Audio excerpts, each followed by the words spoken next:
Good evening, everyone. I'd like to welcome you to the Otsego City Council meeting. Tonight is Monday, June 22nd. Audra, can you have the record show that our city attorney, city planner, city engineer are present, along with Councilmember Dunlap, Councilmember Tanner, Councilmember Lund. Councilmember Gady is absent this evening. And present, we also have our assistant city administrator and our city administrator.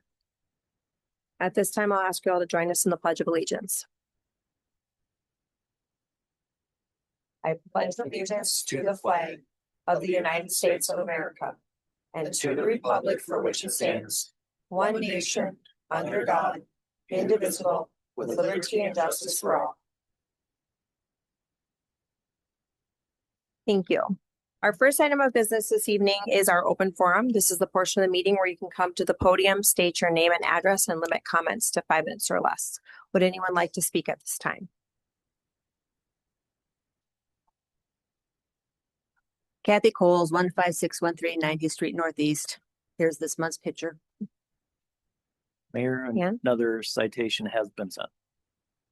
And another will be going out next week. Okay.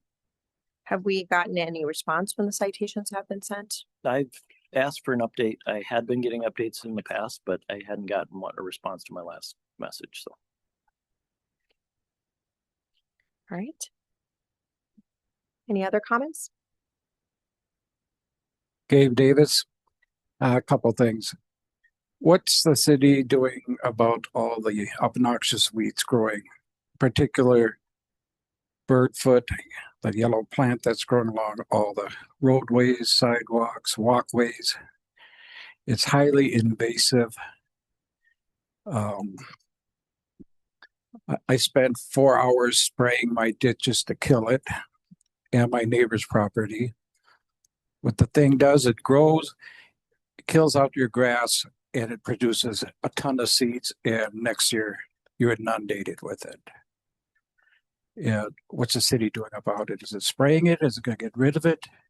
You've got to spray it while it's blooming and before it starts to bloom. Mr. Davis, what you said it's on what roads? Everywhere? You've got it growing everywhere. All the way here, I pass it on Odine, the side streets coming down this way before the traffic circle, Packard Avenue, 70th Avenue. It's yellow. You can't miss it. Okay. Super invasive. So some of those are city roads, some of them are county roads. That's why I was just. Yep, it's everywhere. Adam, or I can look to Nick, which Nick is Parks, but any comments on? Mayor's staff would need to consult with Public Works to determine if there's a plan for spraying roadside road ditches. So. Okay, because I noticed the same thing with the dandelions when we had dandelion seasons. Drive down 70th and there's just fields of dandelions. First you get a nice big show of yellow flowers. Next thing you get is a whole show of white puffy things that blow all over the place. Nobody seems to take care of it or show any concern for that. 70th Street would be the county road. Well, every road. No, I know. Yeah. I'm just referring to you. You mentioned 70th Street, so we can ask also the county what their plan is for that. Okay, because my neighbor had 2 small patches of it last year. He asked me to spray it. What I found effective on it is Weed Be Gone and put it out as a kind of like a mist. It kills the dandelions and it kills anything else that's in the way. The only thing it doesn't really kill is Canadian thistle. This has got a taproot that goes down a couple feet and travels horizontally. And you can spray that sucker 3-4 times. And it keeps coming back. It just doesn't want to give up. Second question I've got is, I noticed that you guys have posted a list of the new hires for the fire department that you're going to consider tonight. One of the names on there is Tina Goody, who also knows part-time Tina, who isn't here tonight either. Keeping up with it. Why, even though it may be legal to hire as a fire person, why doesn't the city have enough ethics or her to not apply for the job unless she's no longer on the council? Being she's on the council, she directly can vote for the fire department funds, fire department bills, fire department pension, anything that would also directly affect her compensation. I find it highly impractical and unethical. When I was a union steward and officer in all kinds of various organizations, the number one rule we always adhered to was, even though it may be legal, if it looks funny, you don't do it, period. Because it reflects badly on it. Now, what's the citizens going to think when they see she gets hired, if she gets hired? You know, they're going to question the integrity of the city council and the way the city is run. If it looks funny, you don't do it. Thank you. Any other comments?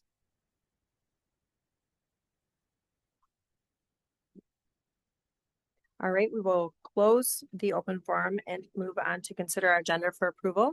Does anyone have anything that they would like to add or delete at this time? Madam Mayor, Yes, Ryan?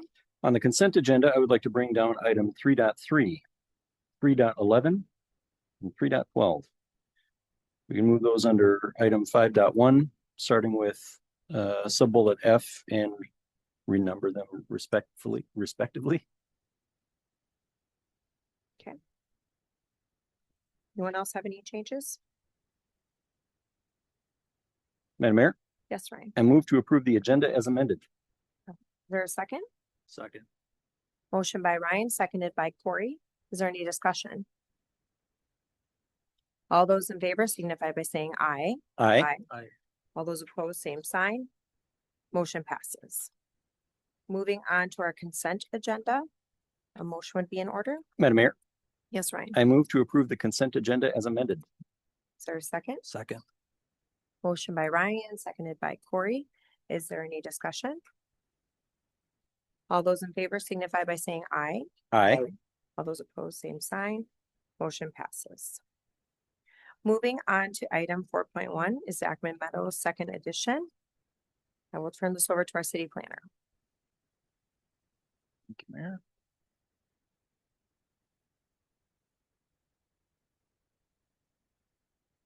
So the application is for Zachman Meadows. This is a 12-acre site located north of the initial development of Zachman Meadows along Cadler Avenue, north of 70th Street. It's currently undeveloped. There was a portion of a stormwater basin put on the site as part of the first phase of development. The site is within the West Sewer District designated by the comprehensive plan. The comprehensive plan also guides the property for future low to medium density residential land uses. The property is currently zoned A1 Agricultural Rural Service District, consistent with the city's interim land use policies. It's surrounded by mostly undeveloped property to the north, northeast, residential uses to the south and southeast, and existing and future industrial development to the west of Cadler Avenue. The applicant is requesting amendment of the zoning map to include the property as part of the Zachman Meadows Planned Unit Development District. And related to that, then for development of the site, a PUD development stage plan and preliminary plat of 43 single family lots. When the initial Zachman Meadows development was approved, this property was included as part of the environmental assessment worksheet because of the number of units and the industrial development to the south pushed over the threshold for that process. So the developer proactively looked at including this as part of that so as not to have to reverse steps and go backwards to review this now. The lot requirements for the preliminary plat are that the lots must be at least 5,000 square feet. The average here is just over 6,700 square feet. So it does comply with the requirements of the PUD district. There is one access to Cadler Avenue, so that will provide additional circulation into the neighborhood off of that roadway, in addition to the accesses available from 70th Street to the southeast. And then local streets within the development, there's two connections to Zachman Meadows to the south. And those streets are, of course, 60-foot wide right-of-way, 28-foot wide street section with a sidewalk on one side. The developer provided a landscape plan with the project showing the required 2 trees per lot, as well as the required buffer yard along Cadler Avenue. One of the items the Planning Commission added to the list of conditions was to enhance the landscaping along the north side of Block 1. The area to the north is planned for future industrial, so by putting some screening trees in at that location, can get ahead of the curve to provide some buffering for when that property to the north develops.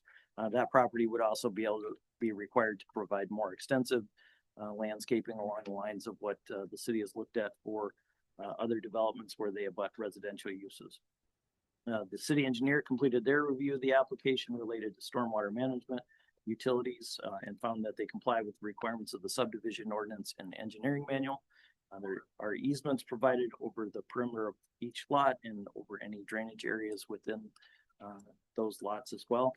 There is one outlot which encompasses the creek and the wetland areas to the north side of the site. We did recommend that the stormwater basin that was developed with the first phase of Zachman Meadows also be included in an outlot and be deeded to the city for perpetual maintenance. With park dedication requirements, the city does anticipate developing a greenway corridor along that creek on the north side of the site in the future. But the depth of this property between Zachman Meadows and that creek isn't sufficient to allow space for the greenway corridor today. So we'll look to acquire that land in the future when the property to the north develops. In lieu of land dedication, this plat will satisfy park dedication requirements through payment on a per lot basis. So city staff is recommending approval of the application based on consistency with the comprehensive plan and compliance with the applicable development requirements of the city. The Planning Commission held a public hearing on June 15th to consider the application. One resident did speak with a question regarding the builder and the value of homes that would be constructed, which has not been disclosed by the developer at this point as to potential builder that will be active in the subdivision. And then the Planning Commission, of course, discussed the landscaping requirement, but had no other concerns. After closing the public hearing, they voted 6-0 to recommend approval. So for your action tonight, we've prepared ordinance 2026-09 amending the zoning map and resolution 2026-51 approving the PUD development stage and preliminary plat. And that approval would be subject to the 17 conditions as presented. Thank you. Does the developer wish to comment?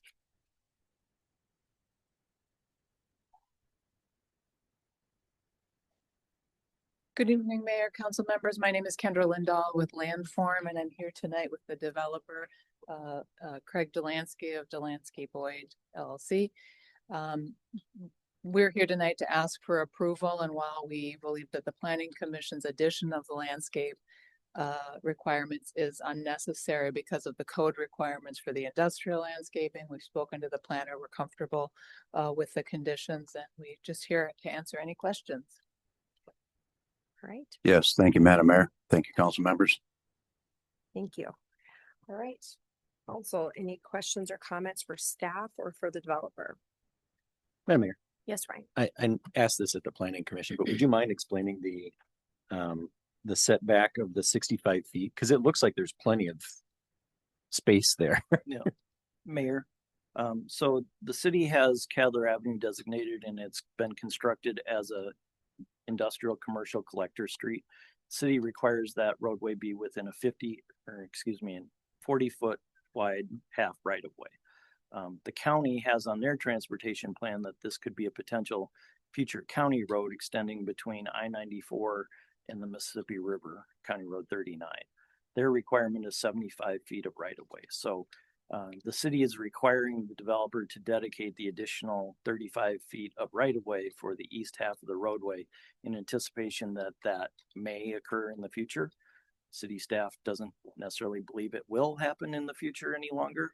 And so as to not penalize this project by requiring them to dedicate the additional right of way, plus then have the 65-foot setback that would apply from the road, we've effectively reduced the rear yard setback by 35 feet.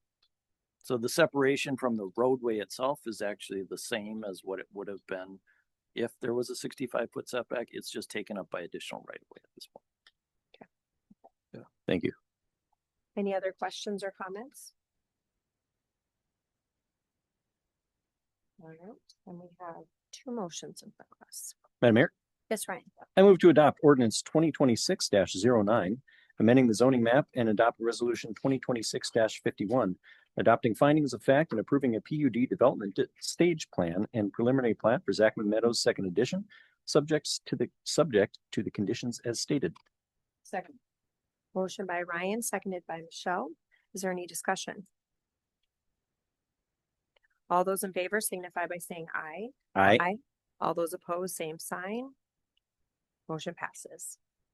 Thank you, Madam Mayor. Thank you. Thank you. Okay, moving on to item 5.1 is under public safety, fire department staffing. We have a presentation tonight by Chief McCoy.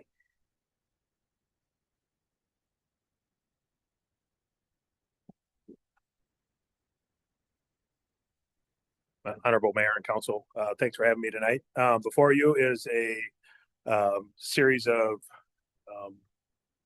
options for hiring full-time staff and part-time staff. We're going to start with hiring our full-time captain, Aaron Endy, if approved. Aaron's going to start in the July 6th timeframe, pending approval of all his pre-employment conditions, his physical, his psychological, his background check. We've received lots of compliments on hiring Aaron, even from those that we chose to pass on this first round of hiring captain. So very excited to get Aaron in here and get him working for the fire department. Great. Questions regarding this one? Otherwise, a motion would be in order. Madam Mayor. Yes, Corey? Chief, I just had a quick question. How many applicants again did we have for the captain role? Was there a dozen? I think there were 12 applicants for captain. Okay, and they had, it's a couple of round of interviews, right? Yeah, we interviewed just one round of interviews with our interview team. Okay. Madam Mayor, the only other question. Since he's starting a little bit earlier, when was his initial, when you were putting the plan together to hire somebody?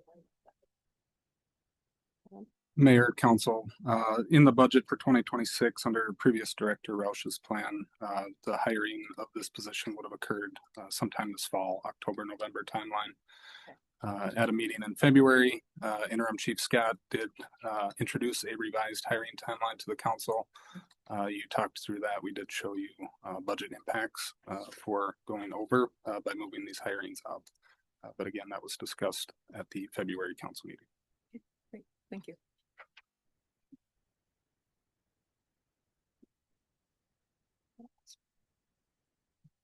I will make a motion to approve the hiring of Aaron Endy to the position of fire captain at pay grade 9, step 1. Second. Motion by Jessica, seconded by Michelle. Is there any discussion? Madam Mayor. Yes, Ryan. While I respect the firefighters involved and understand that these expenditures are deemed necessary if the department continues in its current form, I continue to believe that the city made the wrong decision in creating the department in the first place. Because these expenditures flow directly from that original decision, I will be voting no. Great. Is there any more discussion? All those in favor signify by saying aye. Aye. Aye. All those opposed, same sign. Aye. Motion passes 3-1. Right. Next council item under, they're labeled differently on our form versus here, is our job description. So before you is a job description for the full-time firefighter position. The next item on the agenda will be the hiring of a full-time firefighter. Originally, we wanted to hire 2 captains. We came across this individual in the next motion that we just couldn't pass up, and which pushed this forward a little bit. So ultimately, we want to hire 1 captain and 1 firefighter right now. So this is the job description for the firefighter position, which we'll be asking for hiring in the next motion. Okay. Sabrina, any comments on this one? No comments, Mayor. Okay. Any questions or comments from council? Madam Mayor, just to clarify, we're just hiring a firefighter, 1 firefighter and 1 fire captain in lieu of 2 fire captains. Correct. Okay. Thank you. Okay. Any more discussion? Corey? Madam Mayor, Chief, it looks like, reading through this, it was supported by the peer group. The pay grade was similar in size and comparisons with cities such as ours. That's true, right? Correct. Yeah.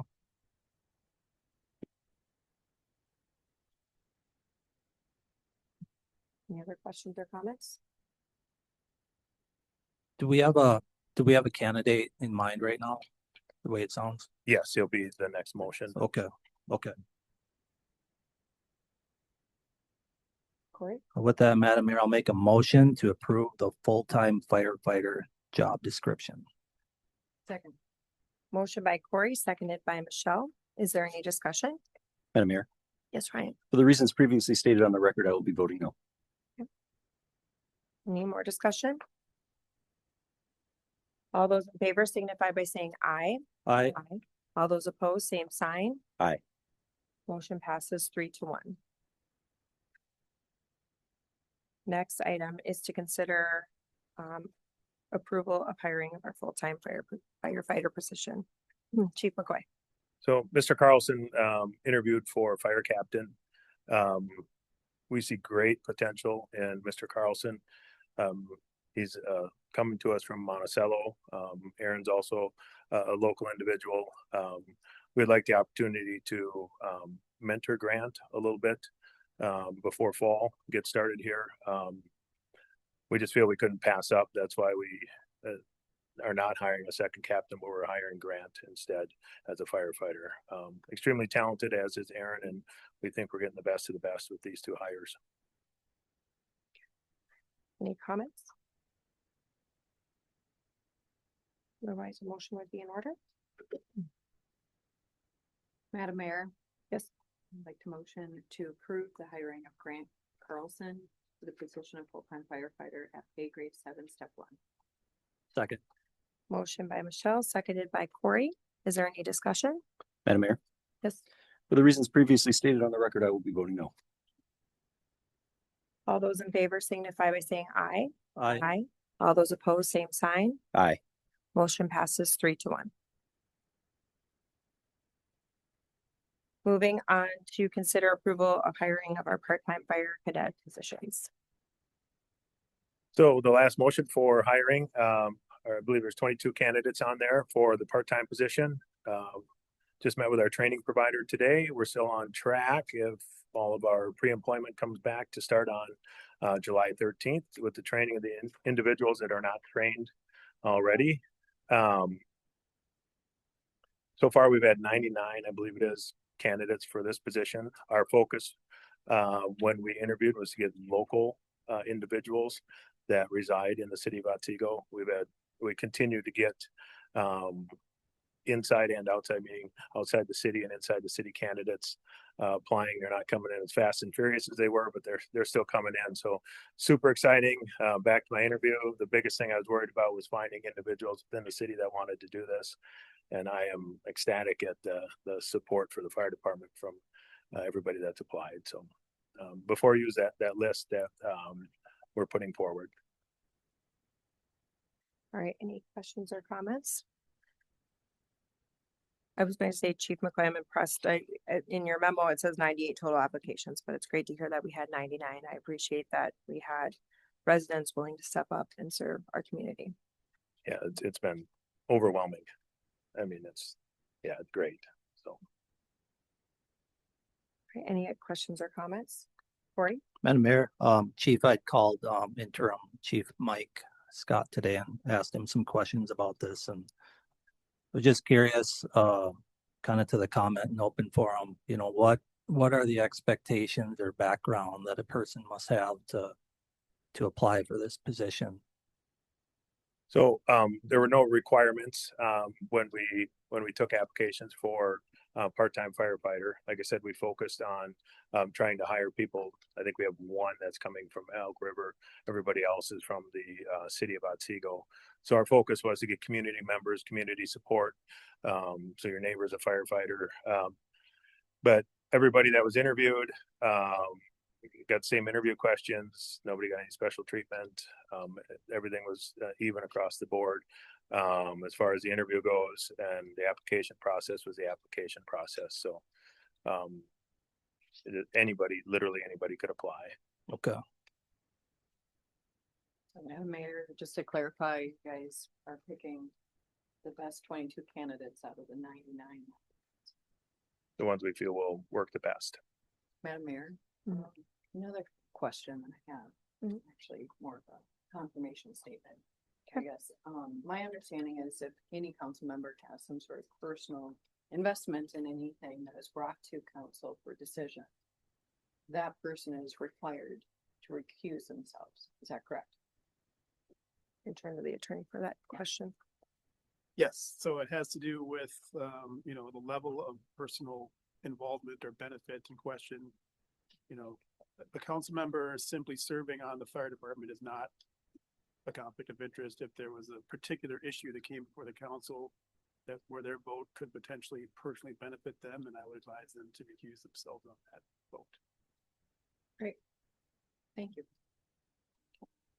Any other questions or comments?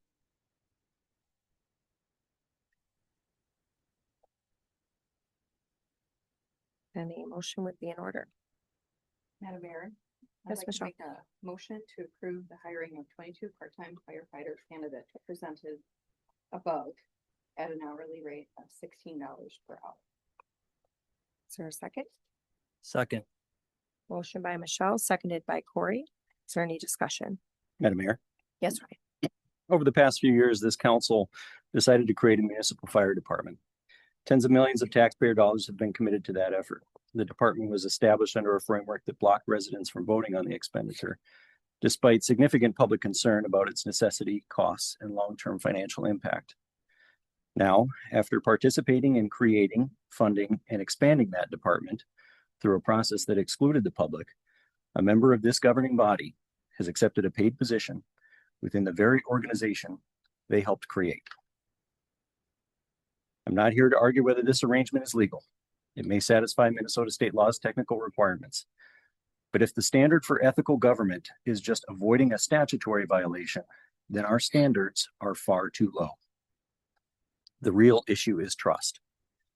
Can reasonable citizens look at this situation and conclude public decisions were made solely in the public interest?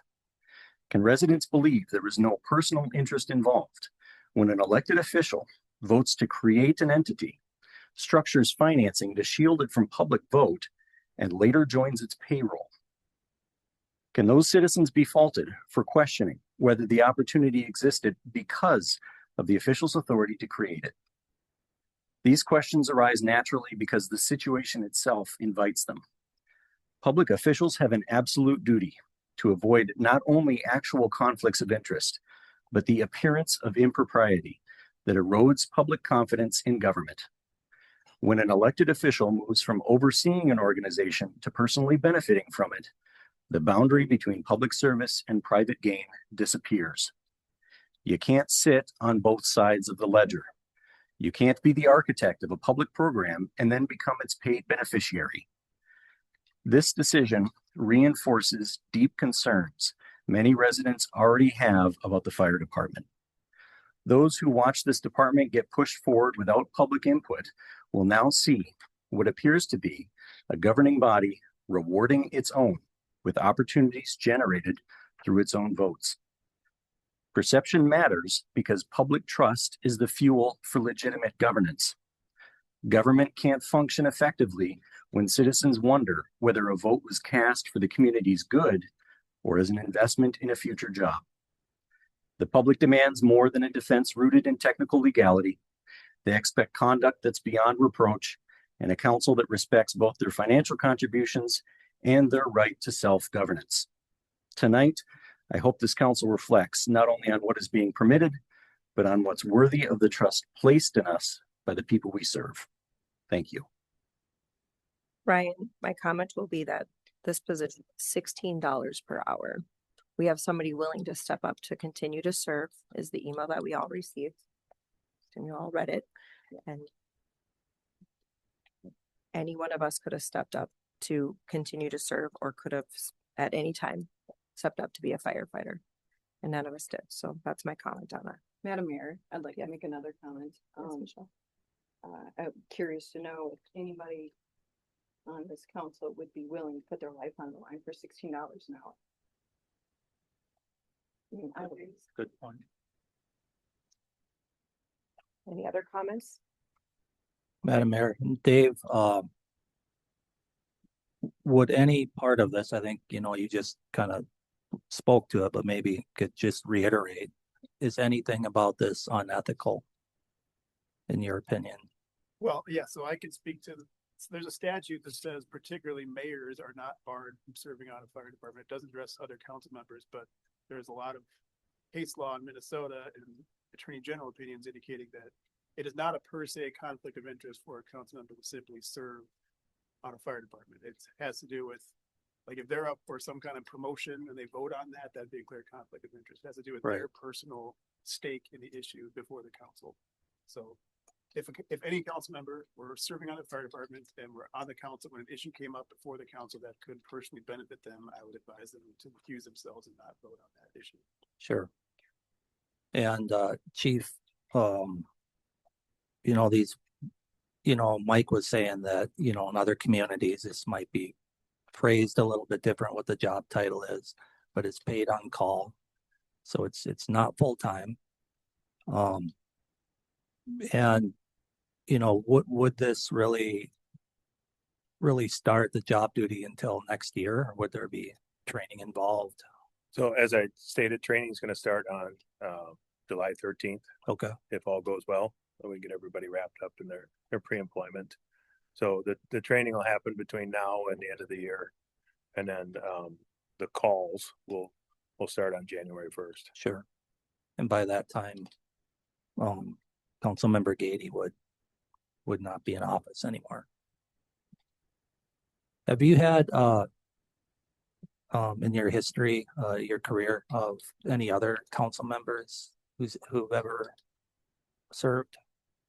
Yeah, when I arrived in Austin, one of the council members was a paid on call firefighter, part-time, received compensation for it, and also served their council district. Okay. Thank you. Thank you. Madam Mayor, Sorry, Brian. I would just respond to that by saying that's not the same issue that we're talking about here.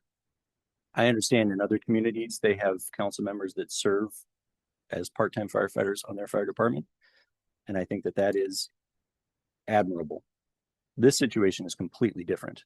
In this situation, we had a council member who has, as I said in my comments, helped create this entire thing and is now going to be on the payroll. That's a world of difference than a council member who gets elected and decides to join the fire department, or the other way around. This did not exist before this council member joined office. That's a world of difference. Madam Mayor, as Mayor Stockham said, it's $16 an hour. Nobody's getting rich off this. Nobody's getting rich off serving, their communities. We know that. So I would disagree with what you're saying. I mean, if that's the case, then do it for free.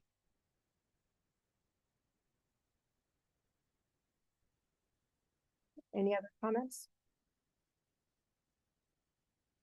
We have a motion and a second. All those in favor signify by saying aye. Aye. Aye. All those opposed, same sign. Aye. Motion passes 3-1.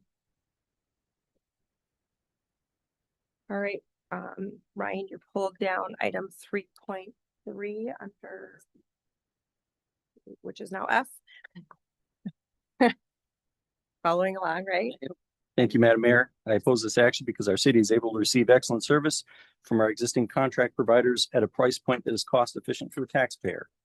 By the end of this meeting, we will have spent over $22.7 million so far on having our own fire department. That amount of money would have covered more than 16 years of contracted fire service. Thank you. Motion, anyone? Madam Mayor, I'll make a motion to approve pay application number 18 in the amount of $311,760.88 for work completed on the fire station project. Second. Motion by Corey, seconded by Michelle. Is there any discussion? All those in favor signify by saying aye. Aye. All those opposed, same sign. Aye. Motion passes 3-1. Moving on to item G, which is our former 3.11. Brian? Madam Mayor, for the reasons previously stated on the record, I'll be voting no. Okay.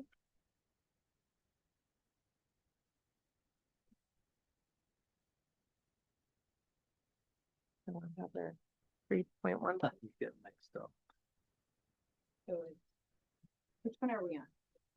3.11. Okay. Yes, it's now G. Audrey, you following along? Is that H? This one's G. This is G. Yeah, I'm sorry. Skip H is 3.12.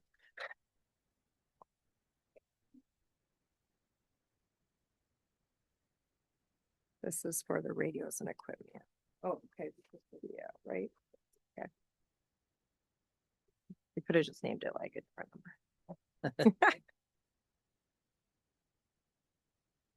Corey? Madam Mayor, I'll make a motion to accept the quote from DSC Communications and to authorize procurement of radios, equipment, and programming in the amount of $204,000.84. I'll second that motion. Motion by Corey, seconded by Jessica. Is there any discussion? All those in favor signify by saying aye. Aye. Aye. All those opposed, same sign. Aye. Motion passes 3-1. Now moving on to H. It's item 3.12. Ryan? Madam Mayor, for the reasons previously stated on the record, I will be voting no. Madam Mayor, I'd like to make a motion to accept the quotes and authorize the purchase of SCBA and related equipment from Alex Air Apparatus in the amount of $245,661. Second. Motion by Michelle, seconded by Corey. Is there any discussion? All those in favor signify by saying aye. Aye. Aye. All those opposed, same sign. Aye. Motion passes 3-1. Thank you. McCoy. Thank Thank you. you. All right, we are under City Council reports and updates. Our first item is Heritage Preservation Commission. Corey. Thank you, Madam Mayor. The commission met earlier this month at the fire station and got a tour from Chief McCoy and interim Chief Scott. It was a great tour, and I think the commission enjoyed it and got some ideas for implementing some of the Otsego history at the fire station. Thank you. Next is Park and Recreation. Michelle. Earlier this evening, we did kind of an update with Parks and Rec on where we stand with the Prairie Park in phase 1 and understanding kind of the scope, what we're looking at for the potential project and the potential budget. Things are moving along. Should see more information coming soon. As far as other items, what do you call it? The park that's under construction right now. Lily Pond, Pond. thank you. That is going well from my understanding, and that is looking to wrap up here in the next month, I think. If I remember correctly, close enough, good enough, but yeah. And then we also have started the my favorite time of year, which is the farmers market. So that's every Tuesday. Hope to see everyone there. Great. Next is Planning Commission. Ryan. Madam Mayor, the Planning Commission met last week and recommended approval for the Zachman Meadows Second Edition and the R&L Carriers Building that were approved earlier tonight. They also recommended approval for the plans for the South Central Water Treatment Plant that will come to the council at a later date. The next Planning Commission meeting is scheduled for July 6th, and that will be held at the fire station for their tour. Perfect. Thank you. Next is Public Safety. I will take that one. We had 4 residents in attendance that night with concerns over speeding on Randolph Avenue. So we spent quite a bit of time talking with that. Emails and communication were sent to both Public Works staff. Our engineer was included in on that, and Park and Rec staff. So updates with that is we did put the speed wagon out. They've been collecting data on that. We are hoping to come up with some bit of resolution. The concerns are that there is traffic from the Capstone neighborhood driving down Randolph. We're hoping maybe Radford, sorry. That's what I do, Everett. Bradford. There's a lot of R's. Sorry, Bradford. Potential stop sign was some suggestions, or doing a neighborhood meeting between the two neighborhoods to discuss this further. And then that group met for the first time also at the fire station, and we did a tour. So we are still under city council reports and updates. Does anyone have anything? Okay, then moving on to staff reports and updates. Sabrina. Thank you, Mayor. Just want to note, the farmer's market is open and we are actually having a city booth this year. So we're trying to get out as much information available for residents. So we encourage you to stop by the farmer's market and then also stop by the city booth for information on city projects and other updates of communication styles. Thank you. Great, thank you. Thank you. Adam? Mayor, Council, a few updates. Next week, I'll be attending the Government Finance Officer Association Conference in Chicago, and we'll be out of the office next week. City offices are closed next Friday, the observed day for Independence Day. And all of you should be watching your email later this week. I'll be sending out a doodle poll to guide scheduling for future budget meetings. So please watch your email for that. Thank you. Thank you. Audra? Thank you, Mayor and Council. I do have a few updates regarding elections. We had previously taken down the candidate filing reports to redact any addresses. Those have been completed and are back up on the website. So we well within the 6-month requirement to get that done. Also this Friday, absentee voting starts for the primary election. And if voters want to vote, they'll have to do that with the envelope process until early voting starts. And the early voting will start at City Hall on July 24th. Again, if people want to do the envelope balloting, they will need to go to Wright County to do that, or apply online and it'll come in the mail. So there's more information on the city's website if people have questions, or they can call our office and ask too. And then my last notice, or last information was candidate filing starts July 14th through July 28th. Any questions? Can you give me, so I know we had questions last time about what you had to take down. Can you give us a little bit more background on that? Sure. On the candidate filing, the legislation had a change, and if there's any private addresses that were listed on the campaign finance reports, we were asked to redact that information. So the county had told us to just pull it down until we had time to do that. Okay. So then the names are still present, just not the addresses. Correct. All right. Thank you. You're welcome. Dave? Nothing to report. Thanks, Mayor. Okay. Dan? Mayor, nothing further to report. Ron? Thank you, Mayor. Mill and overlay project is complete. They striped the target area today. Only thing that would be left is some shouldering as needed in a few areas, but that project's complete. Okay. Thank you. Nick?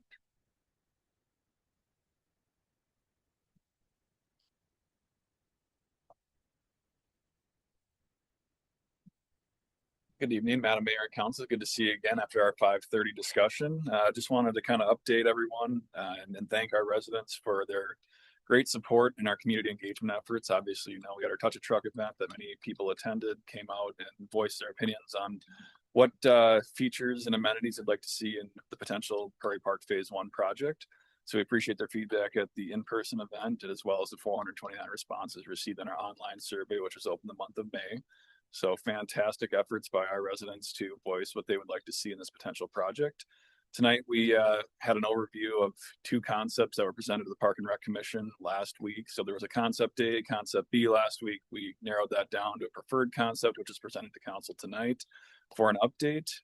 Many of those things, just so residents are aware, we discussed are the potential pavilion that has flushable restrooms, which is something we've heard about for several years. So we're excited about that, offering a nice, safe changing space for residents to go if they're using our splash pad, any of our park amenities, playgrounds, things like that. Another big update is the destination style playground. So offering some sort of community focused play area that residents can come to for one central location, as well as our ball field improvements. Part of Phase 1, obviously we've tried to do improvements at the ball fields before, so we're hoping that this time everything goes through. And we're also looking to improve our Veterans Memorial, which would be a great amenity for our residents to enhance that space. And I think there's some alternates as well in this project for pickleball and our basketball court as well, for expanding those, as well as adding additional parking spaces, because this is such a regional draw for people to come visit, as well as all our residents come. This is our only community park we offer. So we're really trying to do a comprehensive approach to the Prairie Park Phase 1 project. And with that, another update, Lily Pond Park, as Michelle mentioned, is underway, and it's off to a good start. There was a little bit of a correction on the courts out there that City Engineer Wagner could speak to. We found some boulders that were kind of percolating up to the surface that was causing the courts that were out there to crack up and whatnot. So we have the correct soil corrections in place, and that'll really help to make sure that those courts are maintained and playable into the future. So project's going right on schedule. So the playground is in, the zip line is in, surfacing's being complete this week, and then it's just really the site features such as the courts and trails and whatnot. So things are going very well this summer. Nick, how is kayak rental going? Kayaks are off to a hot start. So right now we had 4 out today, I believe. I think we have 6 out tomorrow. So it's been very well received by residents, and very affordable price points of $30 guarantees them a spot from 9 a.m. on the river all the way to 5 p.m. to return at Carrick's Landing. It's 8 miles from the river, and we encourage people to get out and use that program. Perfect. Nick, do we have like a grand reopening like of Lily Pond, or I guess I haven't been part of a park that's been. We have not historically done that in the past with School Hill Park. We did not do like a grand reopening. We typically only do an event when it's a brand new park in our system. Okay, good to know. Thank you. Thank you. Thank you. Chief McCoy?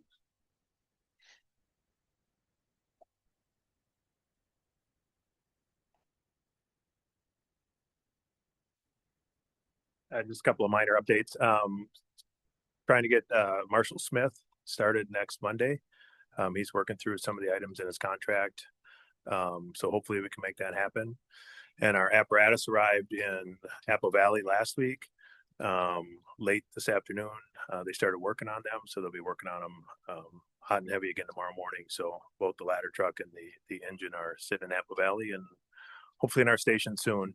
One of the big items that I'm going to have our full-time staff do is we need to get equipment for the trucks, and they need to decide where it goes. So we have some idea of the layout based on our partners that have identical or very close apparatus. So we'll be working based off some pictures we took and from our neighbors, try to lay them out the best we can. Right, thank you. Good. Thank you. Thank you. Sergeant Altmans?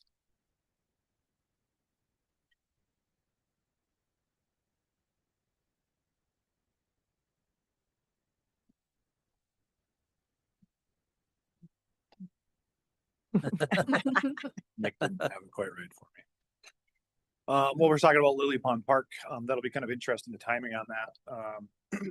I think with everything new coming there, when that park, which is great, the park gets redone or a park opens, that foot traffic really explodes to that particular park. We already have some traffic complaints as it pertains to Cadler Avenue right now this year. And I know even last year we had some, so I want to make sure that we're getting out there as people come down from County Road 39 and you're coming down the hill. Some speed kind of gets up there, I think, as they kind of let off the throttle or whatever, and they're just kind of coasting down the hill, and people keep that speed up and aren't hitting the brakes like they should, especially kids on both sides are crossing the street, crossing Cadler to get over the park. So I want to make sure that if we're having a lot more kids go out there and a lot more families and strollers, people walking the dogs, that we're getting some enforcement and I guess presence. To your point, on the east side of town, as people are kind of coming through River Point and the Capstone area, same thing. We're trying to get the squad cars out there, kind of what we told the residents of, it's going to be a multi-phase thing, or there's, no one thing is going to fix the speeding problem. That's going to be a combination of maybe one thing here, one thing there, and hopefully the speeds are coming down, the volume is coming down through there. So I don't, I've still taken a few phone calls on it. I kind of told everybody, like, I'm not expecting like immediate, like, hey, well, there's no magic fix to this. Like I said, I wish I had it. I wish I could just put squad cars over there for 24 hours straight and get the solution figured out. The speeds that we've been getting on the squad cars, the radars that we have in the squad cars, again, to the point is they are seeing a squad car and they're immediately hitting the brakes before there's really even an opportunity for them to get that speed up. So again, like it's working when the squad car is there, but then the second the squad car is gone, that speed creeps up and we're not even able to catch them. Sorry, I'm discombobulated, trying to want to go over a handful of things. There's been a number of places in town, and I don't want to get real specific into it, I guess, but there's been a couple places in town and across the county where we've been spending some time. There's a few, I'll give an example. Bloomington Police Department here recently actually just came up with like a division that are dedicated to public official safety, essentially. We do on occasion have those issues in the city of Otsego. We currently have like one or two that's sort of active and kind of on the border of Albertville, where we spend some time where there's either elected officials and or other public figures that live in the area that are facing some issues. Like I said, I don't want to get into the specifics of it because I don't want to point anybody out, but where we do need to spend some time and come up with kind of safety plans for different officials that live in the area. So the reason I bring that up, I guess it was just a year and a week ago that public officials were killed in Minnesota. When that happened, I was working that weekend and kind of tried to spearhead the safety plans for the elected officials that live in our area, and that has carried over into the last week or so. That there's been a few things that have been going on, not to that extreme like last year, but we want to make sure that our officials that are in the area in some capacity, they know what I need, so to speak, from how we need to be contacted, how that needs to happen, what that looks like. So kind of working on that, and I've had a few phone calls and text messages over the last week and trying to make sure everybody's on the same page there. I think the last time I had mentioned call load, I think I said this is kind of that teeter point was 4 weeks ago that I had mentioned that, but last 30 days we'll be at 1,100 calls for service here in the last 30 days. So it's a pretty high number for us. And like I said, usually July 4th is actually our peak point. I would say July 4th, right at that day, is a huge teetering point for us. And so we're barely in, coming up on that. And so, other than that, like I said, a lot of traffic complaints that we're taking, a lot of mental health calls that we're taking. I know a lot of the mental health calls that we're dealing with, we're struggling with. Once we can get somebody to the hospital, hospitals are struggling with the beds that they have available, the staff that they have available. And it's kind of causing some problem solving on our end and how we want to help facilitate that with the EMS staff and medical staff. So a lot of time on calls because we got to problem solve some of that stuff. I go back to when I first started. It was if there was a mental health issue, you literally like throw them in the back of an ambulance, and that was it. There's a lot more time that we commit to this and how we handle that and what our investment is. And the mental health calls that we've been going on, we've been spending a lot of time, a lot of effort, a lot of sweat and tears kind of that go into each one of those individually. I don't like to show up on those anymore. Just kind of say, all right, good luck, and kick the can down the road. So that system doesn't work. So we want to make sure we're putting the time in. So yeah, kind of spit out a whole bunch of random stuff there. So I apologize. Any questions for me? Otherwise, I'll step down. I'll appreciate it. Thank you. Cool. Thank you, Sergeant. All right. Does anyone else have anything? If not, a motion would be in order. So moved. Second. Motion by Corey, seconded by Michelle. Is there any discussion? All those in favor signify by saying aye. Aye. All those opposed, same sign. The meeting is ended. Thank you all for attending.